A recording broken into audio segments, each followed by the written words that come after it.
Estamos aquí con el R1 residente de cirugía, el doctor Alan Hernández, que nos va a ayudar a evacuar algunas preguntas acerca de la toracostomía mínima. Estas son preguntas superficiales en donde vamos a evacuar lo más general del tema. Entonces le damos gracias al doctor por su participación. Y doctor, le quería preguntar, ¿qué consideraciones hay que tomar para realizar el procedimiento de la toracostomía mínima del paciente? Bueno, primeramente, muchas gracias, ¿verdad?, por la oportunidad que tenemos aquí de poder ayudarlos, chavos. Pues, siendo la primera pregunta, ¿qué consideraciones tenemos que tomar? Además del paciente, ¿verdad?, tenemos que saber bien la técnica en la cual vamos a tener que utilizar para hacer la toracostomía mínima. También tenemos que saber cuándo vamos a aplicar el tal procedimiento. Normalmente, para ser superficial, vamos a tener un paciente que tenga un neumotórax, que necesitamos salvar prácticamente la vida de un paciente colocando una sonda endoploral. Entonces, si tenemos neumotórax clínicamente sospechoso, tenemos que ir a aplicar la sonda endoploral. Muchas gracias, doctor. ¿Y qué materiales necesitamos para esta toracostomía? Para toda esta toracostomía, ¿qué necesitamos? Bueno, primero tenemos la sonda endoploral, necesitamos un pleurovac como tal, que es una cámara de vacío con sello de agua. Necesitamos materiales como bisturí, equipo de cirugía menor, lidocaína, necesitamos guantes estériles, yodepovidone o un bactericida tal como clorexidina antes de hacer el procedimiento. Y como materiales, eso sería básicamente un suero de solución salina y otros sueros para poder aplicar o tener al paciente en una posición correcta, a la cual nosotros queramos tener para manejar fácil la técnica. Acerca de la posición del paciente, doctor, ¿cuál es la mejor posición para realizar la toracostomía mínima?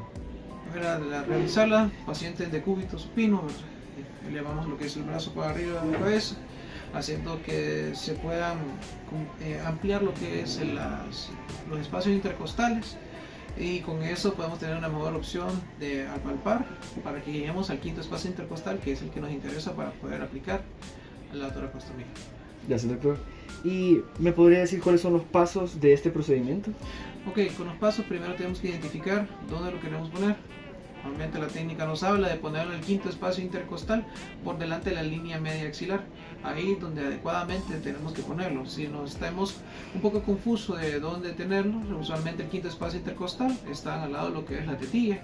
Entonces dividimos el área axilar en posterior, medio y anterior. Entonces por delante de la línea media axilar, con el espacio intercostal quinto, ahí vamos a hacer una incisión precisamente de 3 centímetros para poder realizar la toracostomía. Ok.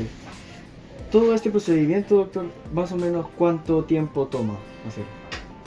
Bueno, todo esto depende de quién lo haga, ¿verdad? Sinceramente, el procedimiento pasa de 10 a 15 minutos.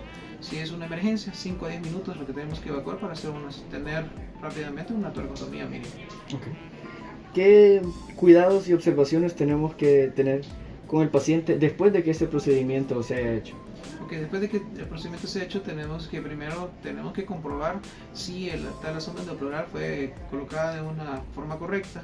Hacemos una rayo X control para ver en qué posición, si quedó todas las fenestraciones de la sonda endoploral dentro de la cavidad torácica, dentro de la pleura, que no haya quedado ninguna parte en tejido subcutáneo que nos pueda crear un enfisema subcutáneo, por ejemplo.